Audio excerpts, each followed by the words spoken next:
सबसे पहले आपको कांग्रेस का दलित मुस्लिम प्लान समझा देते हैं। हालांकि ये डीएम प्लान हम पूरे विस्तार से समझेंगे, लेकिन इसमें एम फैक्टर बहुत महत्वपूर्ण है। और वैसे भी आपने पिछले जितने चुनाव देखे उन सभी में एम फैक्टर, महिला फैक्टर बहुत महत्वपूर्ण था और आम आदमी पार्टी उसी एम फैक्टर पर आगे बढ़ रही है।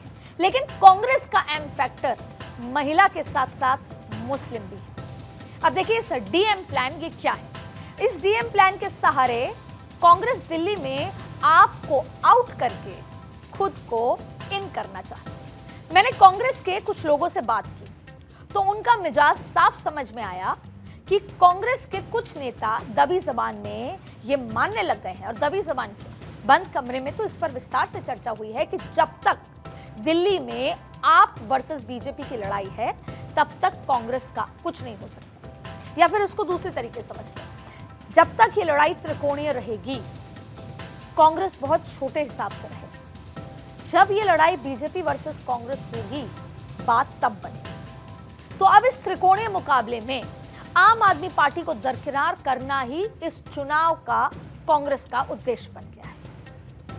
अब देखिए, जब तक आम आदमी पार्टी रहेगी कांग्रेस सत्ता में वापसी के बारे में सोच भी नहीं सकता, क्योंकि सारा का सारा कांग्रेस का वोटर तो आम आदमी पार्टी के पास है। इसीलिए इस बार कांग्रेस की रणनीति थोड़ी जुदा है। कांग्रेस इस बार अंडर द कार्पेट बीजेपी की फील्डिंग पर काम कर रही है कि बीजेपी की तरफ से फील्डिंग हो, बीजेपी को एज मिले, जिससे कि आने वाले दशकों में कांग्रेस भी दिल्ली में एक मजबूत स्थिति में नजर आए। तो अब आगे ये प्लान समझते हैं। और इसीलिए बेशक इस बार बीजेपी जीत जाए, लेकिन आम आदमी पार्टी की तीसरी बार सरकार नहीं बननी चाहिए। इसी उद्देश्य के साथ कांग्रेस आगे बढ़ रही है और इसीलिए कांग्रेस अपने डीएम प्लान पर फोकस भी कर रही है। अब ये डीएम प्लान क्या है? ये डीएम प्लान कुछ और नहीं बल्कि दलित मुस्लिम प्लान है। इसमें कांग्रेस ने दिल्ली के सभी 70 सीटों का बाकायदा एक सर्वे कराया। हार जीत का नहीं, वो तो उनको पता है कि वो कहां स्टैंड कर रहे हैं, पर यह सर्वे था एक बार पूरी तरीके से कि किस सीट पर कितने दलित वोटर्स हैं, एससी वोटर्स हैं और किस सीट पे कितने मुस्लिम वोटर्स हैं। और यह पता करने की कोशिश की है कि इन सीटों पर कितने, जैसा मैंने आपको बोला, एससी और कितने मुस्लिम वोटर्स हैं। आमतौर पर हम यही मानते आए हैं कि दिल्ली की करीब 11 सीटों पर मुस्लिम वोटर असर डालते हैं, जैसे कि सीलमपुर है, मुस्तफाबाद है, ओखला है, मटिया महल है, बल्ली मरान और बाबरपुर, ये सब मुस्लिम बाहुल्य सीटें हैं। जबकि चांदनी चौक, सदर बाजार, त्रिलोकपुरी, सीमापुरी और किराड़ी में मुस्लिम वोटर्स की तादाद भी अच्छी खासी है।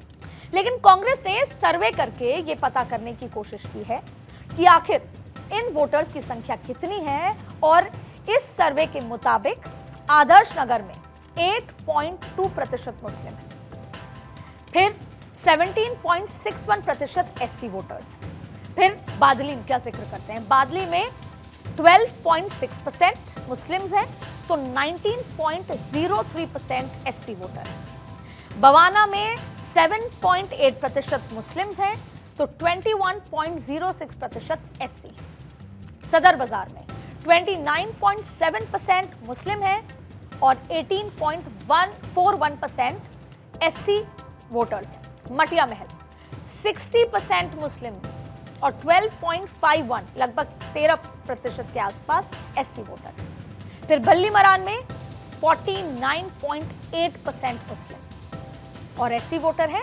24.33 लगभग 25%, ओखला में 52.5% वोटर है मुस्लिम, ओखला बहुत महत्वपूर्ण सीट है और यहां पर एससी वोटर 9.79 लगभग 10% के आसपास, फिर त्रिलोकपुरी में 11.9% मुस्लिम, 31.72% एससी, सीमापुरी में 23.4% मुस्लिम तो 30.51% एससी वोटर्स हैं, सीलमपुर में 57% मुस्लिम, लगभग 9% के आसपास या 8 मान लीजिए 8% के आसपास एससी वोटर है, तो बाबरपुर में 41.1% मुस्लिम है और लगभग 6% के आसपास यहां पर दलित वोटर है, फिर 39.5% मुस्लिम मुस्तफाबाद में है और 11.60% यहां पर दलित वोटर है।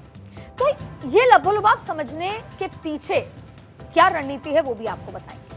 देखिए, कांग्रेस ने ये सर्वे सभी 70 सीटों पे किया और वोटों के समीकरण को साधने के लिए कांग्रेस कमर कस चुकी है। अंबेडकर के अपमान का मुद्दा उठाकर जहां कांग्रेस दलित वोटर को अपने पाले में करना चाहती है, हालांकि यही काम आम आदमी पार्टी भी कर रही है, तो वहीं मुस्लिम वोटर को लुभाने के लिए खास स्ट्रैटेजी है।